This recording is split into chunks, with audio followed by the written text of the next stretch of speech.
The galaxy had seen many species rise from their birth worlds and reach for the stars. But none had confused the great powers quite like humanity when the Galactic Council first made contact with Earth.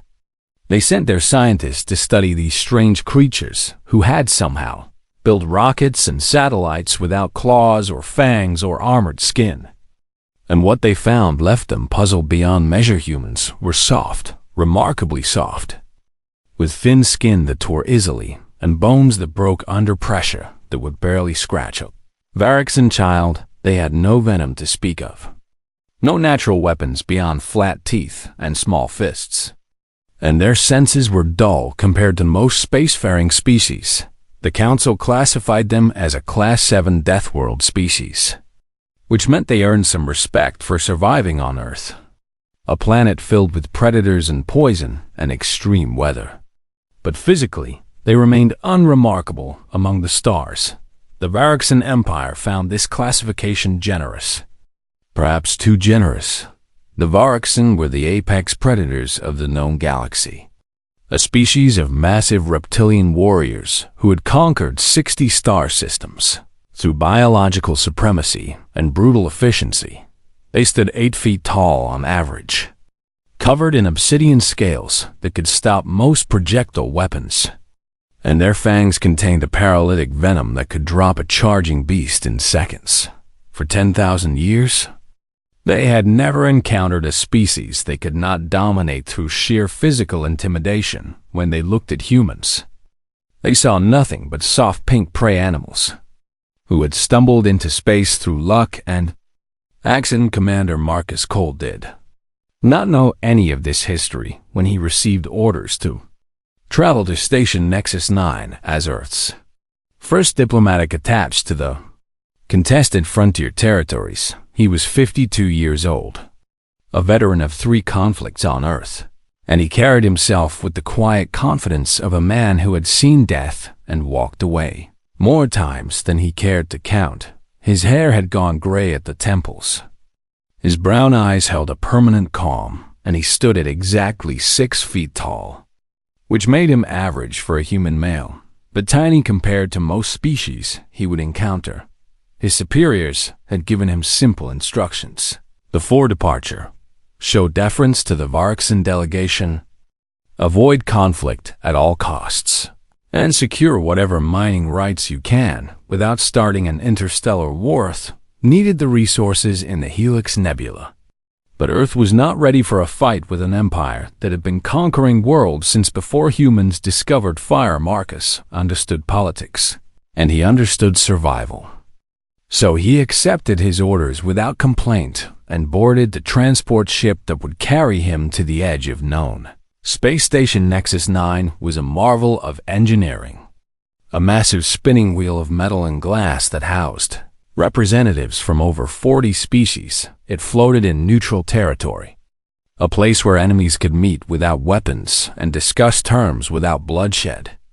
At least in theory, Marcus arrived with a small delegation of human diplomats and support staff, and they were assigned quarters in the station's outer ring, far from the prestigious central sections where the major powers kept their embassies. He did not complain about this either.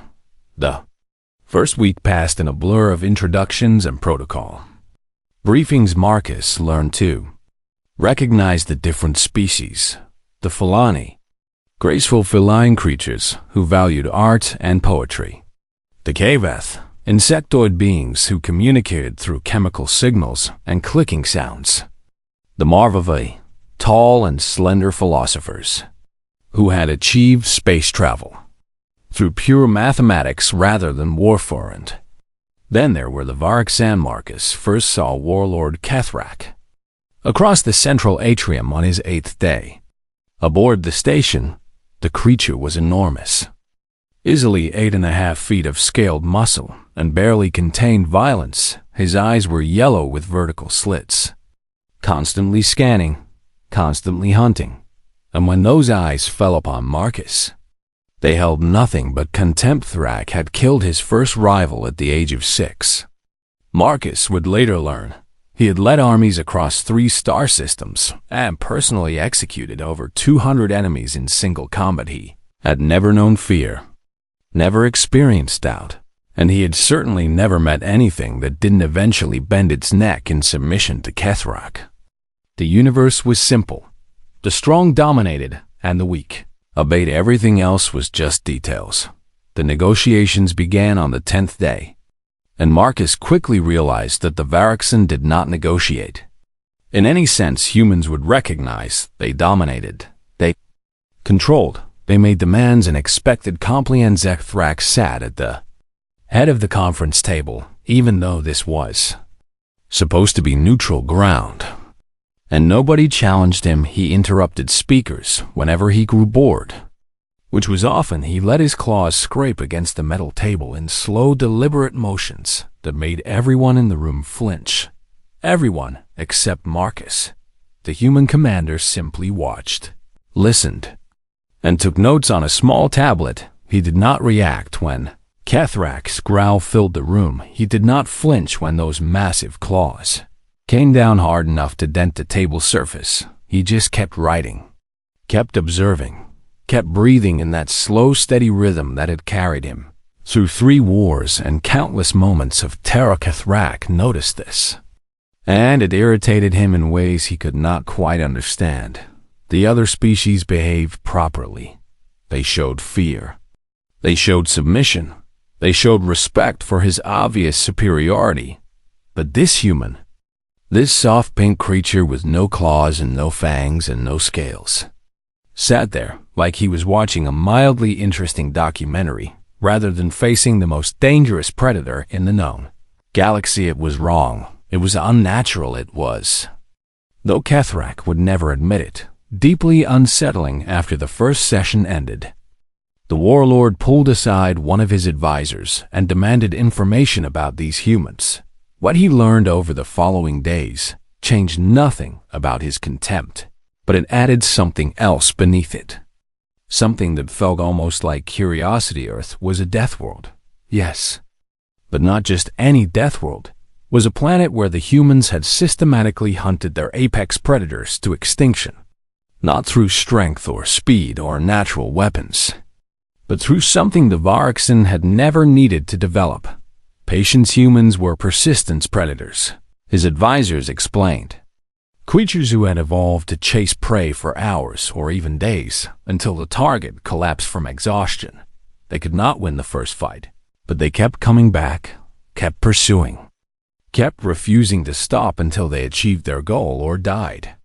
Kethrak found this information interesting, but ultimately irrelevant. Persistence meant nothing against overwhelming power. The human would learn his place eventually.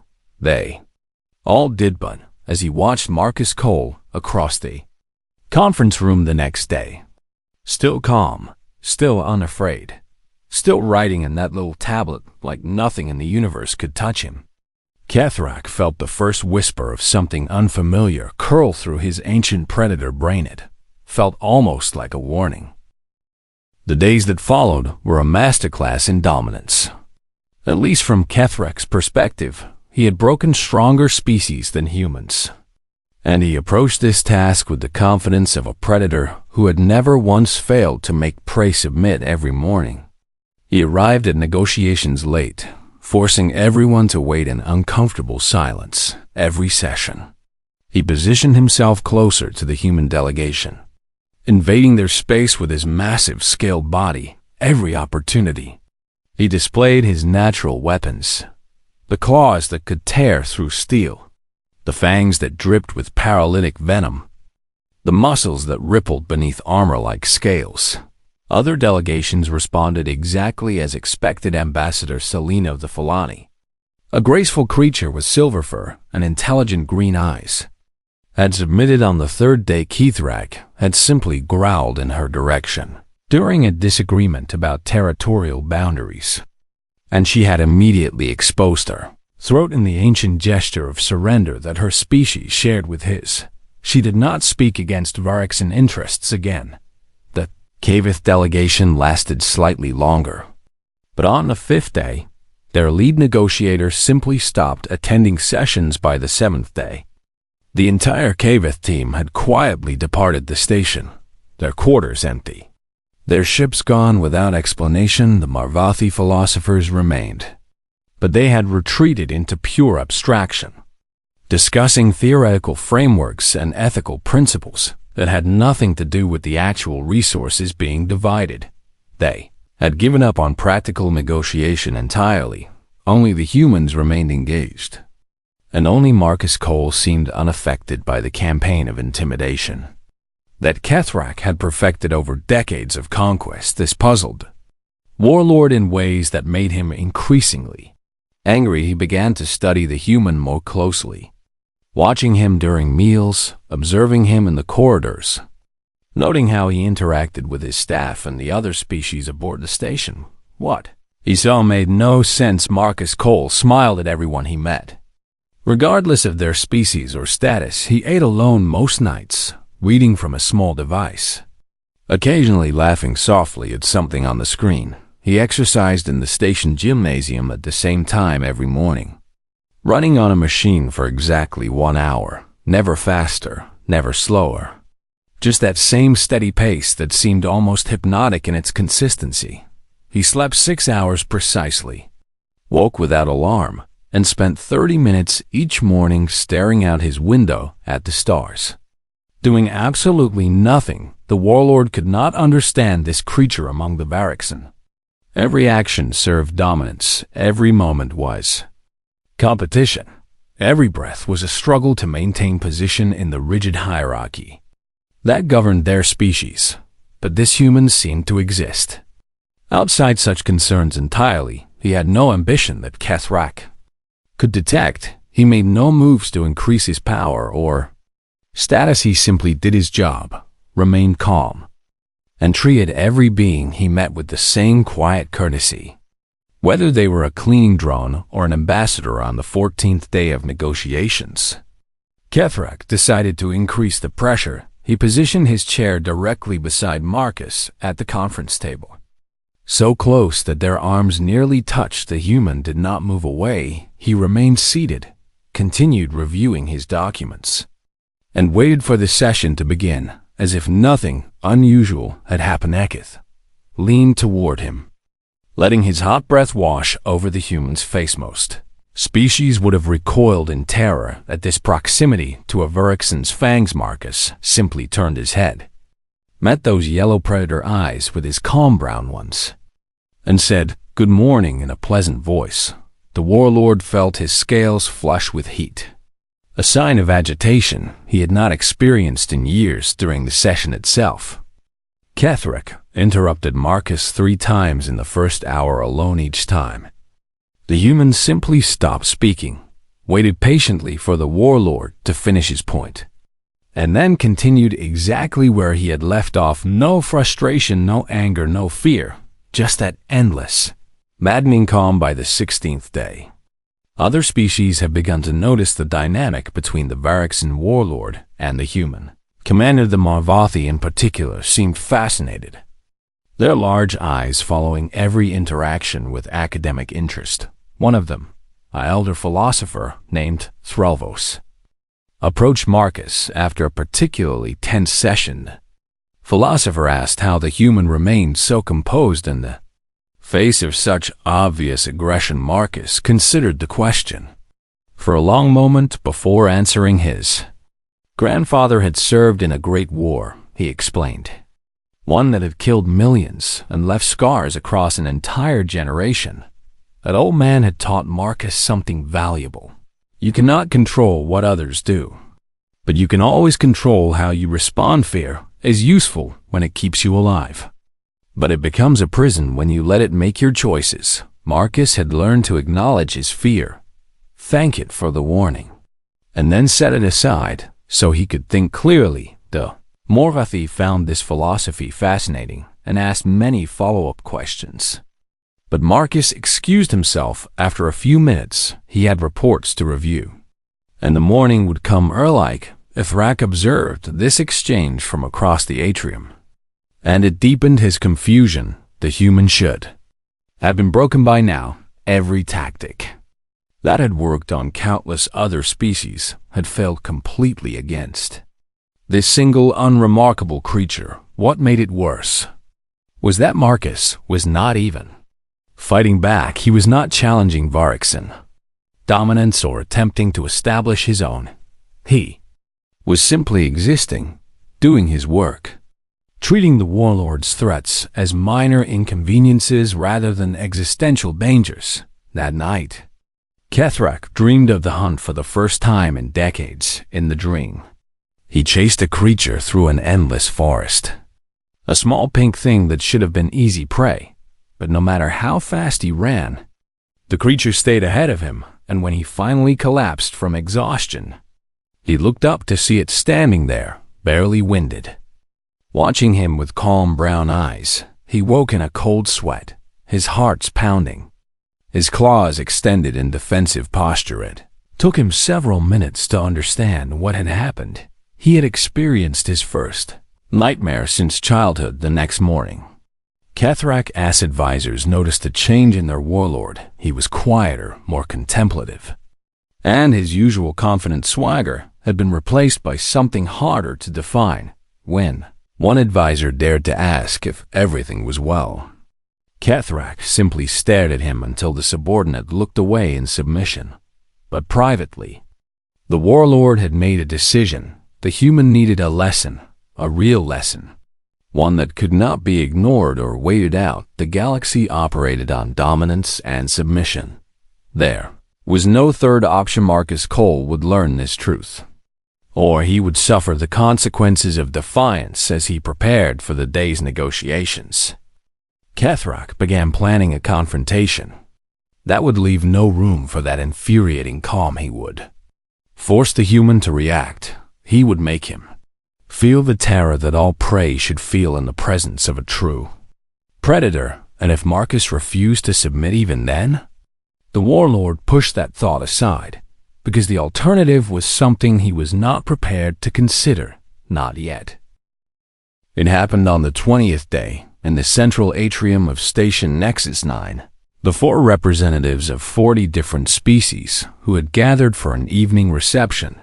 The event was supposed to be diplomatic, a chance for various delegations to mingle and build relationships outside the formal negotiation chambers. Wine flowed, conversation hummed, and the artificial stars beyond the observation windows painted everything in soft silver light. Marcus Cole stood near those windows, holding a glass of something purple that the Morvathi had recommended. He was thinking about home, about the mountains of Colorado where he had grown up, about the way the sunset painted those peaks in shades of gold and orange. He missed Earth in moments like this, surrounded by aliens and politics and the endless dance of power. He did not notice Kethrak approaching until the warlord's shadow fell over him. Atrium grew quiet as other species noticed what was happening. The Varrickson entourage had positioned themselves to block any escape route. 4 massive warriors forming a semicircle to trap the human against the observation windows. Marcus turned and looked up at Kethrak, saying nothing, waiting. The warlord had prepared for this moment among his species. Dominance was established through the Kethful, the challenge roar, a display of raw sonic power that triggered a submission response in virtually every known species. The Varrickson vocal cords had evolved specifically for this purpose, capable of producing sounds loud enough to shatter glass and stop hearts. No creature had ever withstood the Kethful without submitting. It was simply biology, pure and inescapable. Crack leaned down until his massive fanged head was mere inches from Marcus's face. The human could smell the predator's breath, hot and metallic, could see the muscles tensing beneath those obsidian scales, could feel the vibration beginning deep in that barrel chest. This was it. This was the moment the soft pink creature would finally learn his place. The warlord's mouth opened wide, revealing row upon row of serrated teeth. His chest expanded to its full capacity. His vocal cords, thicker than human arms and evolved over millions of years for exactly this purpose, began to vibrate. and then Kethrak roared a sound, hit Marcus like a physical force, slamming into his chest and rattling his bones. The observation windows behind him cracked in spiderweb patterns, glasses shattered throughout the atrium, spraying expensive wine across shocked diplomats. Several species collapsed immediately. Their nervous systems overwhelmed by the sonic assault. The Kreth ambassador, who had returned for this reception despite his previous retreat, simply fainted where he stood. The Morvathi philosophers clutched their sensitive ears and fell to their knees in agony. The Philani screamed in terror, ancient prey instincts flooding their minds with the desperate need to flee. The roar registered at 142 decibels, loud enough to cause permanent hearing damage, loud enough to rupture eardrums, loud enough to trigger cardiac arrest in species with weaker constitutions. It lasted for 7 full seconds, an eternity of pure predatory dominance, and through it all, Marcus Cole did not move. He staggered. Yes, his ears began to bleed, thin streams of red trickling down his neck and staining his white collar. His hands trembled, and the glass he had been holding fell to the floor and shattered every instinct in his body. Every ancient survival mechanism inherited from ancestors who had fled from lions and wolves and bears screamed at him to run, to submit, to do anything to make this overwhelming threat stop. But Marcus Cole was human, and humans, as the galaxy was about to learn, did not do what they were supposed to do. Something stirred in Marcus's chest, something old and deep and furious. It rose from the place where his species had stored 200,000 years of defiance, from the caves where they had faced saber-toothed tigers with nothing but rocks and fire, from the plains where they had chased mammoths until the great beasts collapsed from exhaustion, from the battlefields where they had stood against impossible odds and refused to surrender. His grandfather had felt this, standing in the ruins of a bombed city with nothing but rage keeping him alive. His grandmother had felt this, raising children in poverty and telling the universe that her family would not break. Every human who had ever faced death and chosen to spit in its face had felt this exact same fire. Marcus stepped forward. Thrak's roar stuttered in surprise, and then Marcus Cole, 5 feet 11 inches of soft pink flesh without a single claw or fang or scale, opened his mouth and roared back. It was not louder in terms of pure volume. Human vocal cords could not match Varixan biology, but it was something else entirely, something the galaxy had never heard before. It was deeper, more primal, a sound that came from the gut and the chest and the soul. It was the roar of a species that had clawed its way out of the mud through sheer stubborn refusal to die. It was rage and defiance, and a message that every being in that atrium understood on an instinctive level. I do not submit. I will not submit. I am not your prey. The sound lasted only 3 seconds. But in those 3 seconds, something fundamental shifted in the atrium. Kethrak stumbled backward, his clawed feet scraping against the floor as he retreated for the first time in his entire life. His warriors tensed, confused, unsure how to respond to something that had never happened before. Other species watched in stunned silence, their minds struggling to process what they were witnessing. Marcus let the roar fade, let his arms fall to his sides, let his breathing slow back to that steady rhythm he had maintained throughout weeks of intimidation. Blood continued to drip from his damaged ears. His body trembled with adrenaline aftershock, but his eyes, those calm brown eyes, never left Kethrak's face. The warlord stood frozen, and for the first time in his existence, he felt something cold and terrible moving through his chest. He had no word for this feeling because his species had never needed one. They were the apex predators. They were the ones who inspired this sensation in others. The idea that a Varixan could experience it himself was simply not part of their understanding of the universe. But humans had a word for it. They called it fear. The atrium remained silent for what felt like hours, but was probably only seconds. Then Marcus Cole, His ears still bleeding, his hands still shaking, straightened his posture and spoke in a voice that carried across the room. Despite its quietness, he suggested that perhaps they should continue their discussion of the mining rights tomorrow, when everyone had recovered from this unexpected interruption. Then he walked past Kethrak, past the frozen Varixan warriors, past the stunned delegations of 40 species, and out of the atrium. He did not look back. He did not need to behind him.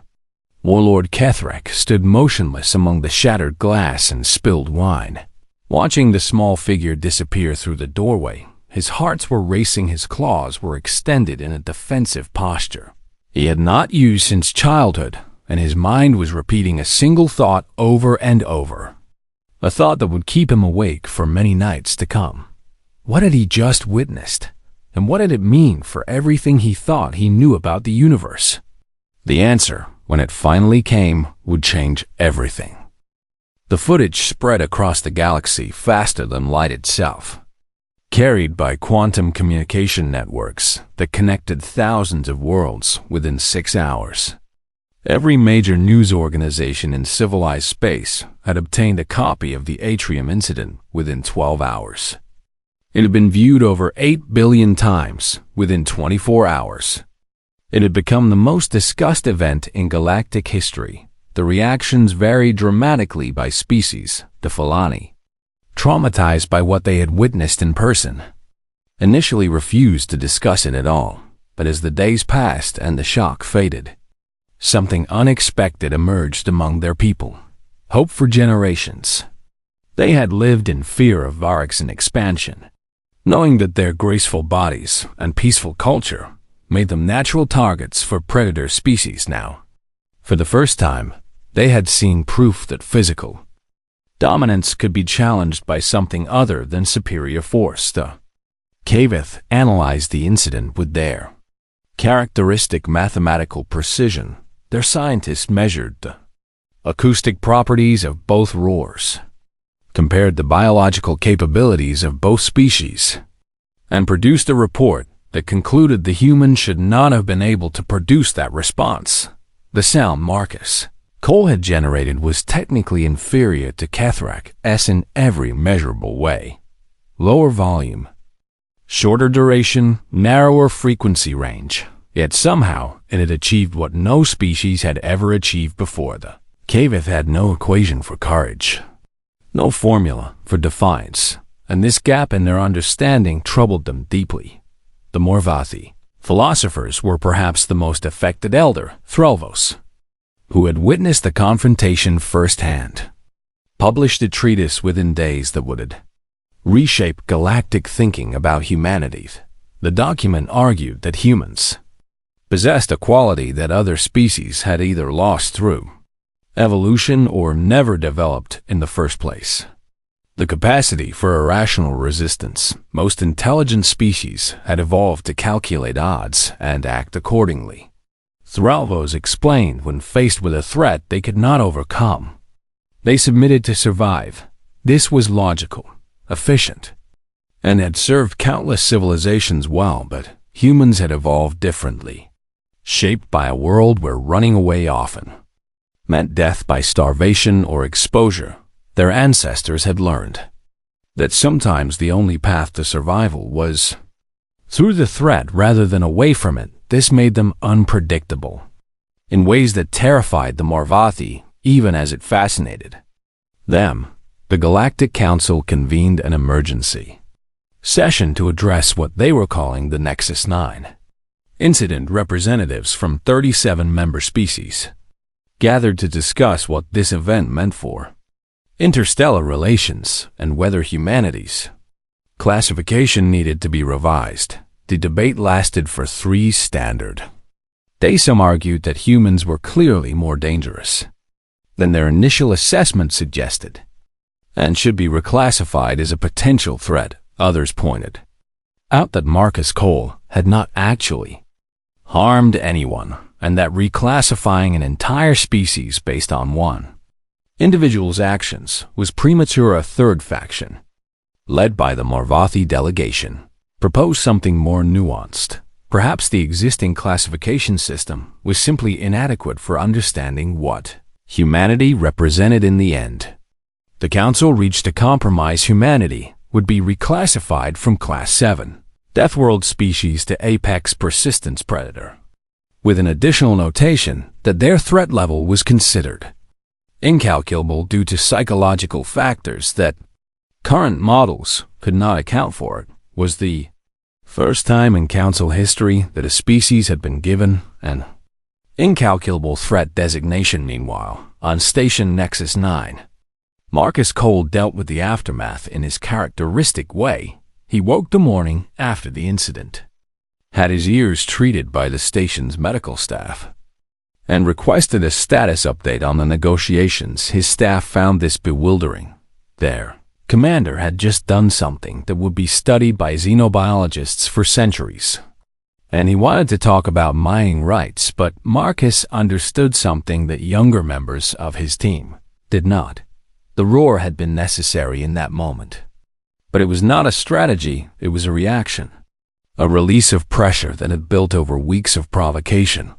If he allowed it to become the defining moment of this mission, he would lose everything he had actually come to accomplish. Earth still needed those resources the negotiations still needed to succeed, so he approached the conference table the next day with the same calm professionalism he had displayed from the beginning, as if nothing unusual had occurred. This disturbed the other delegations more than the roar itself. The Fulani ambassador asked him privately how he could remain so composed after such a dramatic confrontation. Marcus explained that where he came from, people did not have the luxury of dwelling on dramatic moments. His grandfather had liberated a concentration camp during his war, had seen horrors that would haunt him for the rest of his life, and then had gone back to work as a carpenter. The following year, his grandmother had lost 3 siblings to poverty and disease, had buried her own parents before reaching adulthood, and had still managed to raise a family with love and laughter. Humans process trauma differently than other species. Marcus suggested they compartmentalized, adapted, moved forward. It was not that they did not feel the weight of their experiences. They simply refused to be crushed by it. This explanation did not satisfy the ambassador, but she accepted it with quiet respect. Warlord Kethrak, in contrast, did not return to the negotiating table. He remained in his quarters for several days, refusing visitors, speaking only to his most trusted advisors. The nightmares had returned with terrible intensity every night. He dreamed of that moment, of the human stepping forward when every instinct should have driven him back, of that impossible sound erupting from such a fragile body. But worse than the nightmares were the waking horse. Kethrak found himself replaying the confrontation endlessly, analyzing every detail, searching for some explanation that fit within his understanding of the universe. He could not find one. The human should have submitted every law of biology, every principle of dominance hierarchy, every rule that had governed galactic civilization since species first reached for the stars, demanded that the weaker creature yield to the stronger. But Marcus Cole had not yielded. He had stepped forward. He had roared back, and in doing so, he had shattered something fundamental in Kethrak's mind. The certainty that physical superiority determined outcomes.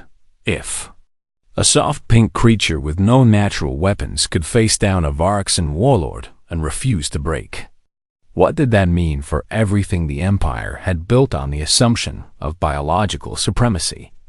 What did it mean for Kethrak himself, who had spent his entire life defining his worth through dominance?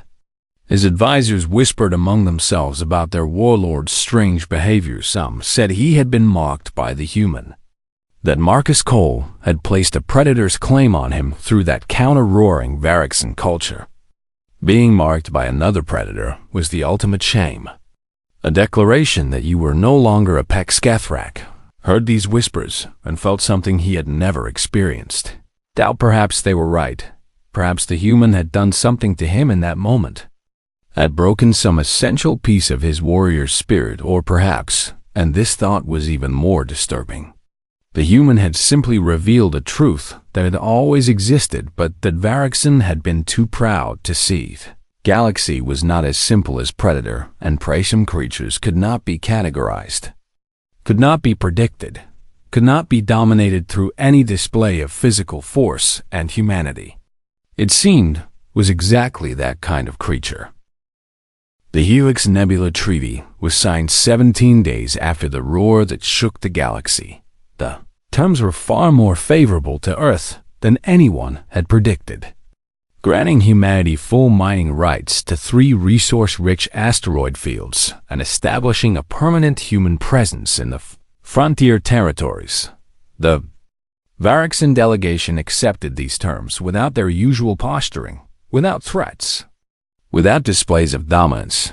They simply signed and, prepared to depart, the other species watched this development with a mixture of relief and unease. Relief because the immediate crisis had passed without war, unease because the implications of what had happened were still being processed throughout civilized space. If humanity could achieve such results through a single moment of defiance, what might they accomplish in the decades and centuries to come? Marcus Cole spent the final days before departure completing administrative tasks and saying goodbye to the contacts he had made during his stay. The Marvathi philosopher Threlvos invited him for a final conversation, during which the elder alien asked many questions about human psychology, human history, and the strange fire that seemed to burn inside the species. Marcus answered as honestly as he could, though he suspected his answers raised more questions than they resolved. The Filani ambassador presented him with a gift, a small crystal sculpture that depicted a figure standing against a much larger shadow. She said it was meant to represent what she had witnessed in the atrium, and she hoped he understood how much that moment had meant to species who had spent generations living in fear. Marcus accepted the gift with gratitude and promised to display it prominently when he returned to Earth. But the meeting he remembered most came on his final evening. Aboard the station, a message arrived at his quarters requesting a private audience with Warlord Kethric. Marcus considered refusing, knowing that such a meeting could easily turn dangerous, but something told him this request was different, that the Varrickson was seeking something other than confrontation. He went alone, as requested, to the observation deck where Kethrak waited in darkness. The massive warrior stood with his back to the entrance, staring out at the stars. He did not turn when Marcus entered, did not acknowledge the human's presence for several long moments. When he finally spoke, his voice was quieter than Marcus had ever heard it. The warlord said that he had spent many days thinking about what happened in the atrium. He had replayed the moment countless times, searching for understanding, and he had reached a conclusion that troubled him deeply. "You are not stronger than me," Kethrak said, finally turning to face the human. It was not a boast or a challenge. It was simply a statement of fact, delivered with something that sounded almost like confusion. "No," Marcus agreed. "You cannot defeat me in combat." The warlord continued. His yellow eyes searched the human's face for something, though Marcus could not guess what. Probably not. Marcus admitted then why Kethrak demanded, and his voice cracked with an emotion that the translator could not quite render. "Why did you not submit when every law of nature demanded it? Why did you challenge what you could not defeat?" Marcus considered the question carefully. He had known, on some level, that this moment would come, that the warlord would seek answers to questions that had no easy resolution.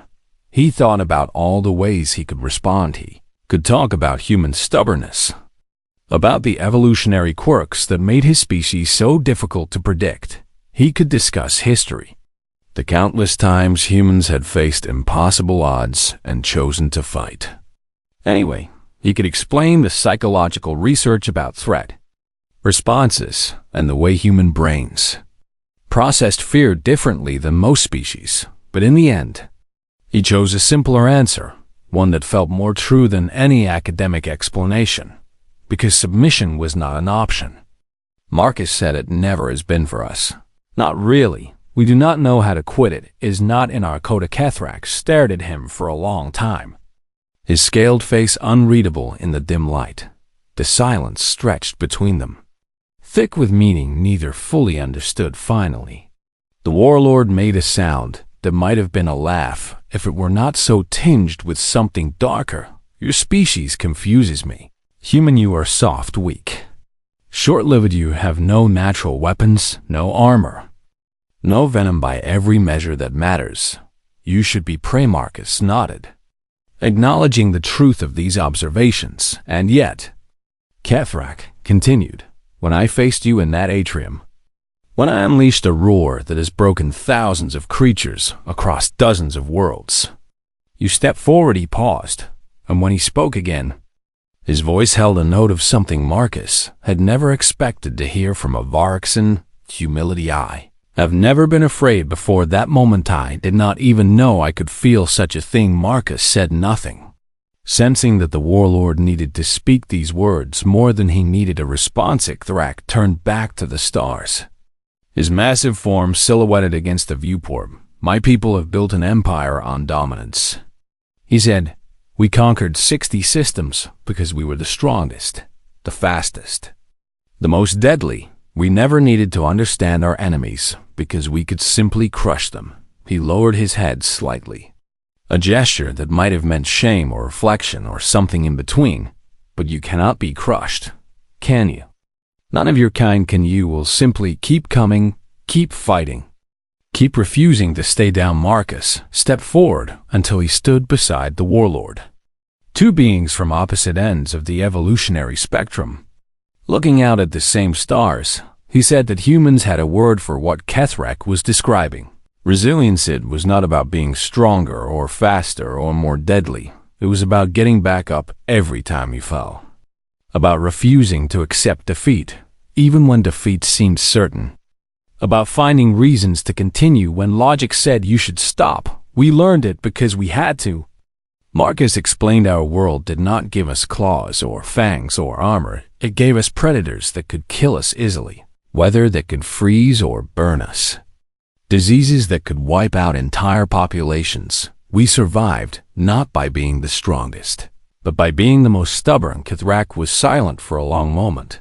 Then he turned to face Marcus directly, and slowly, deliberately, he lowered his massive head. It was not submission.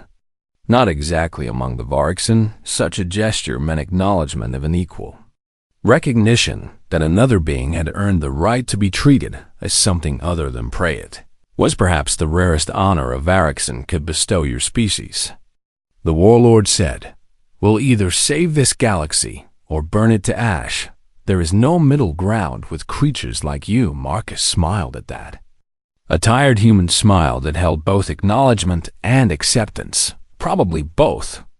He said. Kethrak made that strange, not quite laugh sound again. Yes, he agreed, probably both. They stood together in silence after that, watching the stars drift past, two predators from different worlds sharing a moment of unexpected connection. When Marcus finally left to return to his quarters and prepare for departure, Kethrak did not try to stop him. Instead, the warlord remained at the viewport, contemplating a galaxy that had suddenly become much more complicated than he had ever imagined. Somewhere out there, humanity was beginning its climb among the stars. They were soft and weak and short-lived. They had no natural weapons, no armor, no venom, and they were absolutely terrifying because they simply refused to quit. As Marcus Cole boarded his transport the next morning, ready to return to Earth and report on his unlikely success, he carried with him more than favorable treaty terms. He carried the knowledge that humanity had announced itself to the galaxy in a way that could not be ignored. They were no longer the soft pink creatures who had stumbled into space. They were something new, something the universe had never quite seen before, and the galaxy, for better or worse, would never look at them the same way again. The roar had been heard, and its echoes would resound through history for generations to come.